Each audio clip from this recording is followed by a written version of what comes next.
नमस्कार, मैं जीत और आप देख रहे हैं डू पॉलिटिक्स। रूस यूक्रेन युद्ध के बीच सबसे बड़ी कैजुअलिटी जो इंडिया के हिसाब से लग रही है वो है 20,000 स्टूडेंट, और ये संख्या 20,000 ही है। इसका कोई मतलब आधिकारिक रूप से बयान नहीं आया कि कितना है, बट उसी के अराउंड मानी जा रही है। इसमें तीन पक्ष हैं। एक पक्ष है उन लोगों का जो वास्तव में फंसे हुए हैं वहाँ पे और वहाँ से निकलने की कोशिश कर रहे हैं, मीडिया में बयान दे रहे हैं कि यहाँ स्थिति खराब है, सरकार को कोस रहे हैं। दूसरा जो है वो वामपंथियों और हमारे विपक्ष का है, जिसके पास कोई ढंग का काम नहीं है, तो वो इस बात पे बोल रहे हैं कि मोदी जो है रैलियां कर रहा है और हमारे बच्चे जो फंसे हुए हैं, विश्व में आग लगी हुई है, उस पर कोई रिएक्शन नहीं आ रहा है। और तीसरा जो है वो उनका है जो इन छात्रों को और इन नागरिकों को ट्रोल कर रहे हैं कि तुम अब क्यों रो रहे हो, तुम्हें तो 2 महीने से कहा जा रहा था कि वहाँ से निकल के बाहर आ जाओ, निकल के बाहर आ जाओ, अब तुम क्यों रो रहे हो। इन्हीं मुद्दों पे हम अभी बात करेंगे। अब इस बात पे ट्रोलिंग करना किसी व्यक्ति की या नागरिक की कि वो एक युद्ध क्षेत्र में फंसा हुआ क्यों है, ये या तो युद्ध की विभीषिका या दंगों के बीच या इस तरह का जो संवेदनशील मुद्दे होते हैं वैसे जगहों में फंसने का उनको अनुभव नहीं है, उसके बारे में उन्होंने पढ़ा नहीं है, उनके पीड़ितों को देखा नहीं है, यानी कि एक तरह से इग्नोरेंस है, अनभिज्ञता है उनकी कि उनको ज्ञान ही नहीं है, इसलिए करें। और दूसरा इस कारण से हो सकता है कि इनको ट्रोल बस करना है क्योंकि वो सरकार से गुहार लगा रहे हैं कि सरकार हमारे लिए कुछ क्यों नहीं कर रही है। ऐसे लोग जो खास करके मतलब अगर वो विभीषिका को जानते हैं, समझते हैं और उसके बाद भी ट्रोल कर रहे हैं इन छात्रों को, चाहे वो जो भी हो, वो भारतीय हैं अंततः, उनको अगर ट्रोल कर रहे हैं तो ये मुझे लगता है कि अनभिज्ञता से परे ये एक विकृत मानसिकता का परिचायक है। सारा लॉजिक इस बात पे आ रहा है कि उन्हें तो पहले से बोला जा रहा था, उन्हें 2 महीने से एडवाइजरी दी जा रही थी। ये बातें सही है कि 2 महीने से सिर्फ भारत नहीं दे रहा था, सारे देश जिनके भी नागरिक यूक्रेन में हैं वो सब लगातार जो स्थिति बदलती जा रही थी या स्टेटस को ही मेंटेन था या वहाँ पे ऑफेंसिव्स होने के, ऑपरेशन होने के कयास लगाए जा रहे थे, तो सब अपने नागरिकों को सतर्क रहने के लिए, अलर्ट रहने के लिए बोल रहे थे। उसके बाद फिर लास्ट 10 दिनों में थोड़ा सा पुश किया जाने लगा कि आप लोग वहाँ से बाहर निकलिए अगर निकल सकते हैं तो। अब इसमें जो जिनका लॉजिक है, जो लोग ट्रोल कर रहे हैं इन छात्रों को, छात्राओं को कि तुम्हें तो 10 दिन पहले से बोला क्यों नहीं निकले, बात को समझिए कि उनकी यूनिवर्सिटी से या रक्षा विशेषज्ञों से, वो तो न्यूज़ भी देखते होंगे ना, ऐसा कोई मतलब इंडिकेशन परसों तक जिसके अगले दिन अटैक हुआ है तब तक किसी को कोई अंदाजा नहीं था कि रूस वस्तुतः अटैक करेगा।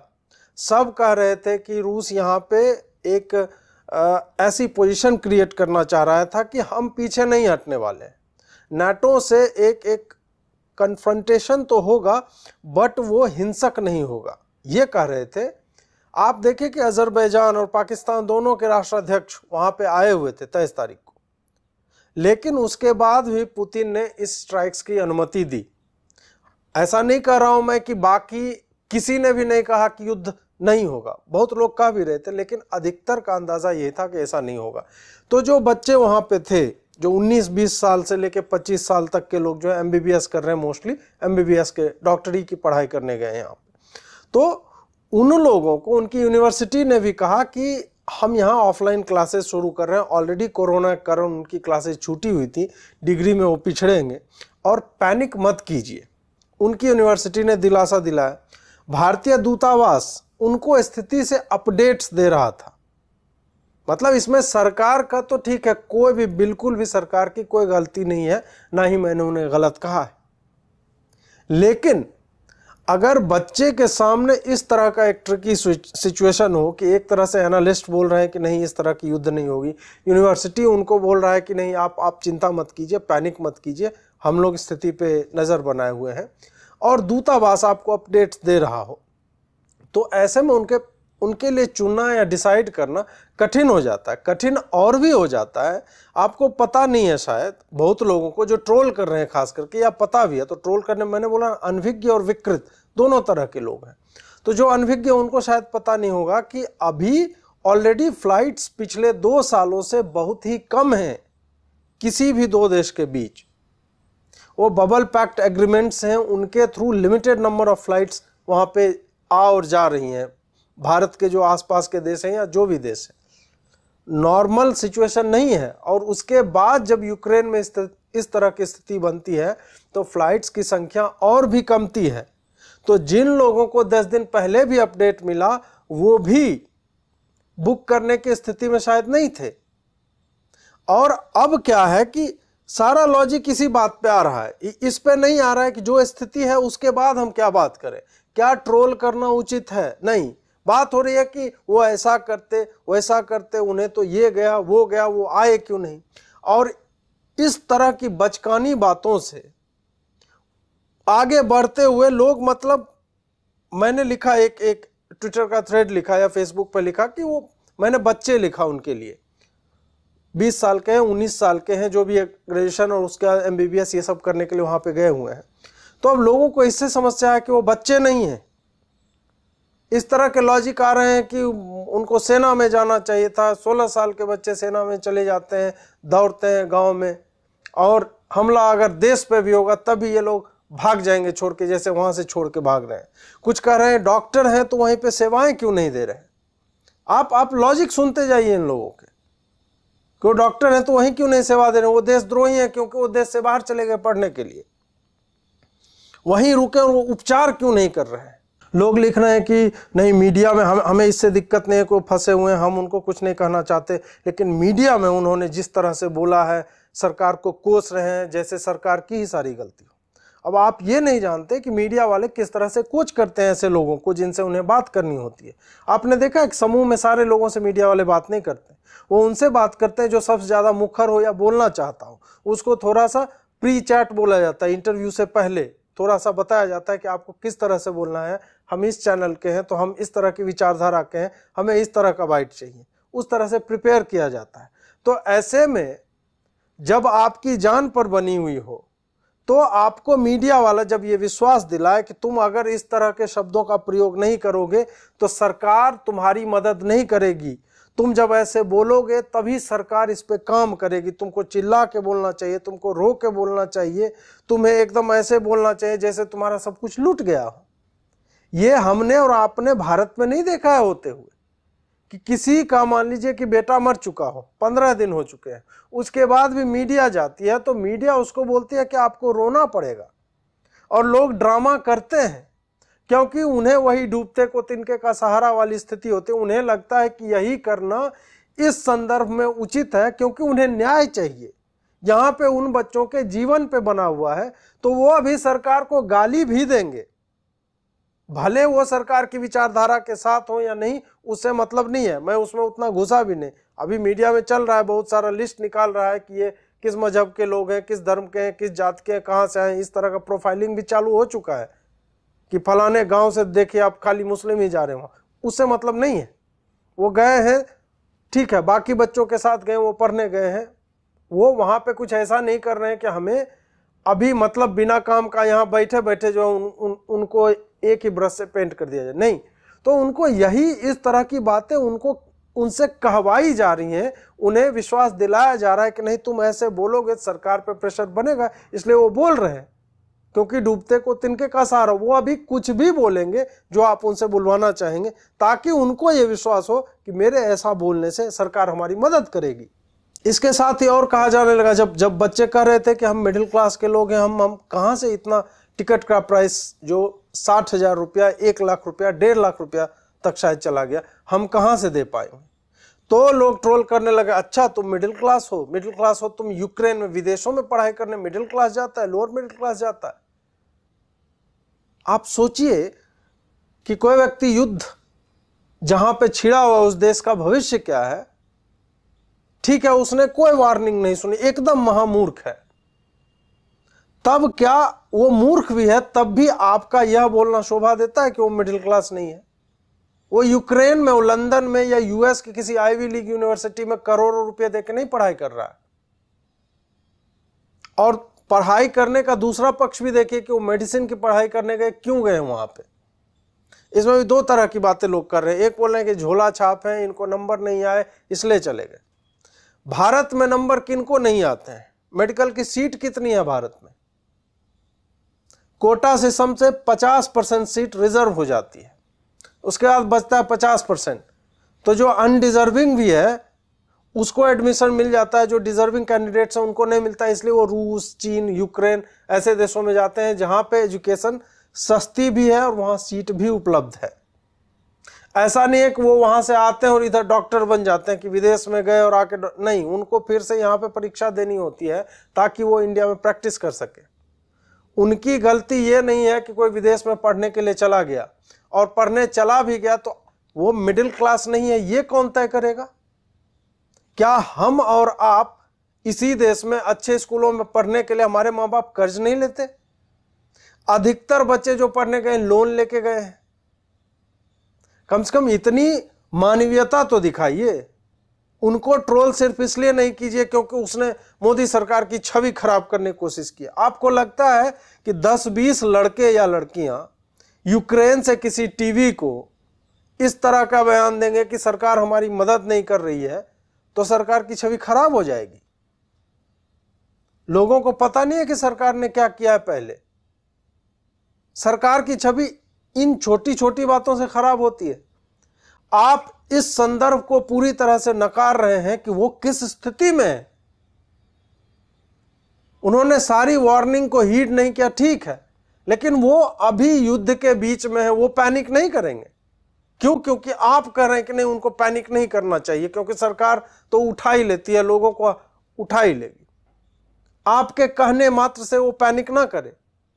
जिसके जीवन पर संकट आया हुआ है वो पैनिक ना करे क्योंकि आप कह रहे हैं, आपका मानना है कि नहीं नहीं उनको तो पहले से ही बोला जा रहा था, वो तो महामूर्ख है।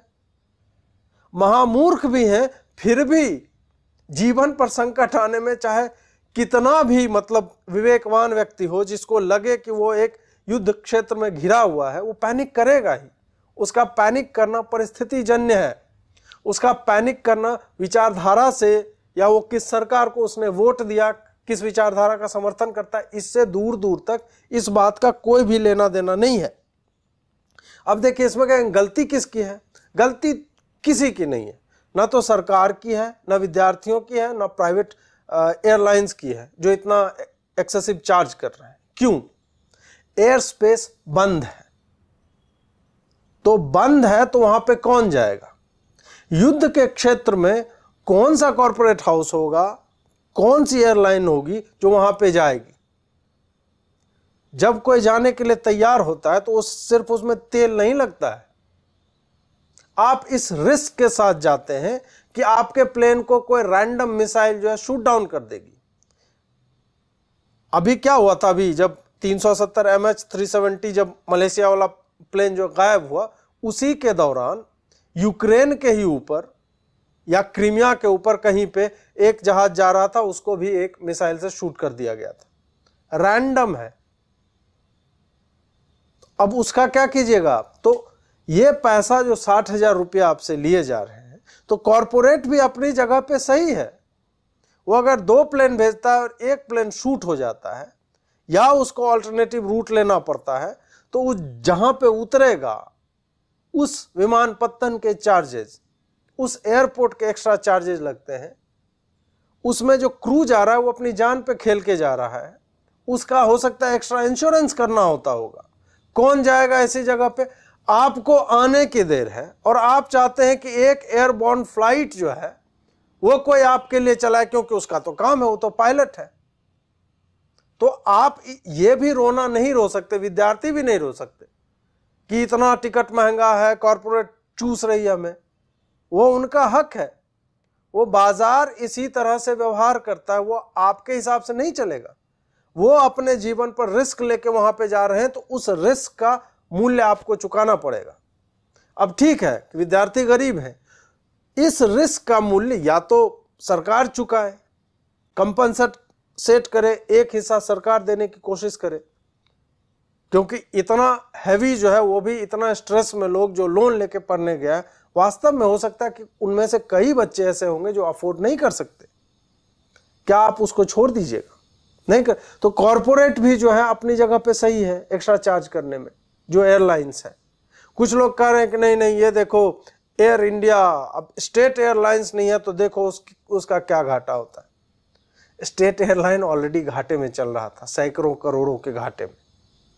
तो ये लॉजिक मत दीजिए। स्टेट एयरलाइन नहीं होता है तो हमारा ग्लोब मास्टर होता है, मिलिट्री का प्लेन होता है जो 10 बार जाएगा और उठा के वापस लाएगा। अभी हाल ही में हुआ था ना ऑपरेशन राहत, 4640 भारतीय, उसके बाद शायद 960 फॉरेनर्स, 41 देशों के लोगों को 2015 में इसी सरकार ने युद्धपोतों से, मतलब नेवल विंग ने इसकी मदद की, एयरलिफ्टिंग की गई, सारा करके वहां से बाहर निकाला 41 देशों के लोगों को। हमें क्या मतलब था? सरकार कभी भी अपने लोगों को नहीं छोड़ती। हमारी मिलिट्री जो है, जब नहीं रहेगा हमारे पास प्लेन तो मिलिट्री प्लेन जाएंगे। ऐसा थोड़ा है कि जिसके पास स्टेट एयरलाइंस लाखों करोड़ों का मतलब नुकसान करवाती रहेगा उसको हम ढोते रहें, काहे कि स्टेट एयरलाइंस है। जब इन बच्चों को छोड़ देती सरकार, कहती कि हम कुछ नहीं करेंगे, जबकि सरकार न सिर्फ यूक्रेन से, न सिर्फ रूस से, कल ही प्रधानमंत्री मोदी जी का की 25 मिनट शायद बातचीत हुई है पुतिन से, उससे बात करके जो हमारे विदेश मंत्री हैं जयशंकर साहब, वो लगातार सीमावर्ती जो भी देश हैं यूक्रेन के, उन सब के एम्बेसी से बात कर रहे हैं, बोल रहे हैं कि वहाँ हमारे बच्चे पहुँच सकते हैं। अरिंदम बागची हैं, उन्होंने ट्वीट किया है, नंबर्स दिए हैं कि आप इन इलाकों में अगर हैं तो इन लोगों को फ़ोन करके वहाँ पहुँचने की कोशिश कीजिए और दूसरे एम्बेसी से जो हम निकालने की कोशिश करेंगे। ये सारी चीज़ें चल रही है, सरकार भी काम कर रही है। बच्चों का इसमें अब क्या दोष है? उनका दोष है, उनका दोष यही है, एक ही दोष है कि इतने दिन से चल रहा था और उन्होंने अपनी सरकार पे विश्वास नहीं किया, उनकी तरफ जो कम्युनिके आया उस पर विश्वास नहीं किया, ये है। लेकिन इसके बाद आपको कोई अधिकार नहीं कि आप उनको ट्रोल करने लगे। ये जो है बिल्कुल ही विकृत मानसिकता का परिचायक है। अब इसका दूसरा हिस्सा जो है वो ये है कि ये जो वामपंथी हैं, ये कांग्रेस हैं, बाकी लोग जो है अचानक से, चूंकि चुनाव भी चल रहा है, तो चुनाव चल रहा है तो जो इंटरनेशनल मुद्दा है जिसमें भारत का कोई stake as a participatory nation नहीं है, भारत सिर्फ ऑब्जर्व कर सकता है इसको, क्योंकि रूस इसका स्ट्रेटेजिक पार्टनर है, बहुत पुराना डिफेंस पार्टनर है। यूएस जो है वो भी बोल रहा है कि हम इंगेज करना चाहते हैं इंडिया के साथ। बाइडेन का हाल ही में बयान आया है कल ही कि हम भारत से लगातार बात करें। यूएस भी हमारा नया स्ट्रेटेजिक पार्टनर है। और ऐसे में लोग उकसा रहे हैं क्यों नहीं बोल रहा मोदी, क्यों नहीं बोल रहा है मोदी। डिप्लोमेसी में नहीं बोलना भी एक स्टैंस होता है। हम यूक्रेन का साथ कैसे ले लेंगे? यूक्रेन सबसे पहला कंट्री था जब हमने परमाणु परीक्षण किया था वाजपेयी जी के समय में, तो उसने बोला था सैंक्शंस लगाया जाए इस पे। हमारे खिलाफ 370 पे वोट किया इन्होंने। हमारे खिलाफ ये हमेशा यूएन में वोट करते हैं, इनका इतिहास रहा है। आज हम एक जोकर जो ज़ेलेंस्की है उसके साथ क्यों खड़े हो जाए? ये लोग उकसा रहे हैं कि तुम्हारा तो यार है, तुम्हारा तो दोस्त है, तुम क्यों नहीं बोल रहे। क्यों बोले? हम अपने संबंध किसी दूसरे राष्ट्र से, मित्र राष्ट्र से क्यों खराब करें एक नॉन एग्जिस्टेंट कंट्री के लिए? हमारा वहां पे यूक्रेन के साथ कुछ भी स्टेक पे नहीं है, रूस के साथ बहुत कुछ स्टेक पे है। और कल अगर आपने जो पीएमओ से ब्रीफिंग आई है दोनों की बातचीत का, उसमें आप देखेंगे कि मोदी ने यूक्रेन का नाम भी नहीं लिया। मोदी ने सीधा बोला कि रूस और नाटो को साथ बैठ के बात करनी चाहिए। यह बहुत बड़ी बात है कि नाटो को एक्यूज किया एक तरह से कि वो एक पार्टी है इसमें। तो ये एक बहुत बड़ी बात है कि यूक्रेन का नाम नहीं लिया।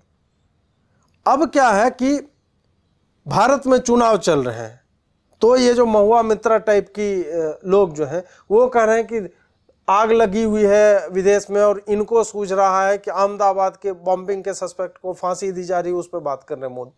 तो नहीं करे। ये वही लोग हैं जो कोरोना के समय में पिछले साल बंगाल चुनाव के दौरान सिर्फ मोदी को बोल रहे थे और भाजपा को बोल रहे थे कि ये लोग रैलियां कर रहे हैं, लोग मर रहे हैं कोरोना में। तब ममता बनर्जी को किसी ने कुछ नहीं बोला, ओवैसी को किसी ने कुछ नहीं बोला, बाकी पार्टियों के बाकी नेताओं को किसी ने कुछ नहीं बोला। इनको हर ऐसी आपदा पर सिर्फ और सिर्फ मोदी की या भाजपा की रैली रुक जानी चाहिए और उस पे ये लोग लगातार फर्जी की संवेदना दिखाते हैं कि उधर आग लगी है, इनको देखो रैली की पड़ी हुई है। बिल्कुल हमारा स्टेक नहीं है और ये काम विदेश मंत्रालय का है और होम मिनिस्ट्री का है। वो लोग देख रहे हैं। हर बात में मोदी आपको फोन करके एक एक घंटे पे अपडेट नहीं देगा कि क्या चल रहा है क्या नहीं चल रहा है। मीडिया कवरेज जब स्टूडियो में बैठ के मीडिया वाले कवर करते हैं तब बोलते हैं, चिढ़ाते हैं कि देखो एपी का जर्नलिस्ट क्या कर रहा है, CNN वाला वॉर जर्नलिज्म कर रहा है और हमारे यहाँ सास बहू टाइप जो है कैकाफोनी मचा हुआ है, सिर्फ हो हल्ला होता है, शोरगुल होता है। अब यहाँ के कुछ रिपोर्टर वहाँ पे गए हैं और वहाँ से रिपोर्टिंग कर रहे हैं, तब ये लोग क्या लिख रहे हैं कि ये लोग जो हवाई जहाज पे चढ़ गए तो अब ये वापस भी आएंगे। मतलब कि एक भारतीय बच्चा वापस नहीं आ पाएगा क्योंकि एक सीट उस एंकर ने ले ली। ये सोचिए, अब ये एंकर गया वो उसका है ना भाई, वो कैसे आए? 20,000 आ रहे हैं तो 20,000 20 लोग भी आ जाएंगे अगर 20 एंकर भी हमारे वहां पे गए हुए हैं। रिपोर्टिंग अगर इवॉल्व कर रहे हो और रिपोर्टिंग में कोई जा रहा है आपके देश का आदमी, तो आपको गौरव होना चाहिए ऐसे पत्रकारों पे, irrespective of whatever their priorities are, whatever their ideologies are. कम से कम वो अपने ही देश में एनडीटीवी की तरह पठानकोट वाले बेस की जानकारी तो नहीं दे रहे थे। अपने ही देश में जो हमारे यहाँ 26/11 हुआ था तो उस वक्त लाइव रिपोर्टिंग तो नहीं कर रहे थे कि कहाँ कौन लोग छुपे हुए और उसको मरवा तो नहीं रहे थे और आतंकियों की सेवा तो नहीं कर रहे थे। कम से कम ये लोग विदेशों में जाके एक वॉर जोन में खड़े होकर पत्रकारिता कर रहे हैं तो cut them some bloody slack. ये वाहियातपना जो है हर बात पे तुम ही लोग चाहते हो कि तुम ही सही हो जा, ये तुम्हारी मूर्खता का परिचायक है, उससे अधिक और कुछ भी नहीं है। ये मोदी मतलब रैली बंद कर दे, हर मिनट में आप लोगों को आके फोन कॉल पे अपडेट देता रहे, ट्विटर पे बोलता रहे कि हाँ हम यूक्रेन पे देख रहे हैं कि क्या चल रहा है, हम नजर बनाए हुए हैं। क्यों? हमारी सीमा पे यूक्रेन है, हमारी सीमा पे रूस है। जो काम करना है बच्चों के लिए वो काम तो हो ही रहा है, उसके लिए लगातार लोग लगे हुए हैं और लगातार उनको इवैक्यूएट करने की कोशिशें चल रही हैं। अंत में मैं यही कहना चाहूँगा कि इन लोगों की, ये जो वामपंथी हैं या जो ट्रोल हैं, और ख़ास करके वो लोग जो मोदी को क्वेश्चन कर रहे हैं कि तुम वर्ल्ड लीडर का है, कि वो मजाक में लिख रहे हैं कि अब वर्ल्ड लीडर कुछ बोलेंगे इस पे। इन लोगों को पीड़ितों की स्थिति से कभी भी कोई लगाव नहीं होता, कोई लेना देना नहीं होता। ये जिनकी बात करते हैं ना कि ये विक्टिम है, उनसे इनका दूर दूर तक कोई वास्ता नहीं होता। ये उनके नाम पे ये सरकारों के ऊपर मानवीयता का, संवेदना का, ये सब बड़े बड़े शब्द मान के उनको लज्जित करना चाहते हैं सरकारों को। आपको लगेगा कि ये बहुत केयर करते हैं, नहीं, ये सीएमए में ये मुसलमानों के लिए केयर नहीं कर रहे थे। किसान आंदोलन में इनको किसानों से कोई लेना देना नहीं था।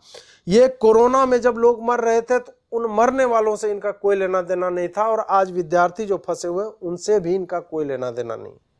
जितनी लिंचिंग होती है उसमें उन परिवारों से इनका कोई लेना देना नहीं होता है। दिल्ली में जो दंगे में लोग मरे उनके परिवारों से इसका कोई लेना देना नहीं होता। इनको सिर्फ और सिर्फ ब्राउनी पॉइंट्स स्कोर करने होते हैं। इनको सिर्फ और सिर्फ सरकारों को एक ऐसी स्थिति में डालने की इनकी मंशा होती है कि वो लगातार प्रश्न फेंकते रहें। ये स्पिट एंड रन वाली बातें थूक के भाग जाते हैं ये लोग। इनका यही एजेंडा होता है कि अभी ये विद्यार्थियों के नाम पे खेल रहे हैं, बताओ हमारे विद्यार्थी फंसे हुए हैं, जबकि इनको विद्यार्थियों से कोई लेना देना नहीं। ये चाहते हैं कि जो 20,000 विद्यार्थी हैं उसमें 10-15 मर जाएं या घायल हो जाए, हार्ट अटैक आ जाए कुछ लोगों को, ताकि ये बोल सके कि देखो मोदी ने इनको मरवा दिया। 2020 के दंगों की प्लानिंग किसने की सबको पता है। लेकिन ये ब्लेम करने के लिए उनको बोलते हैं कि देखो ये मोदी ने करवाया है। किसान आंदोलन में अगर कुछ लाशें गिर जाती तब ये बोलते कि ये मोदी ने करवाया है। सीए में भी वही होता। हर बार ये चाहते हैं कि ब्लेम किसी तरह से मोदी पे चला जाए और उसके बाद ये चाहते हैं गृह युद्ध जैसी कोई स्थिति बने ताकि ये सत्ता में वापसी करें। ये कहते हो कि सब कुछ तो फेल हो गया, अब हमें मौका दो। वामपंथी और कांग्रेसियों का यही सत्य है कि इन्हें कोई कहीं मौका देने वाला नहीं है और ये लोग हर मानवीय संवेदना पर, हर पीड़ित पर, हर विक्टिम पर ये लोग राजनीति करते हैं। ये अभी एक डेवलपिंग स्टोरी है। हम आने वाले दिनों में और भी इन मुद्दों पे बात करते रहेंगे। जुड़ने के लिए बहुत बहुत आभार आपका। लाइक, शेयर और सब्सक्राइब करते रहिए। नमस्कार।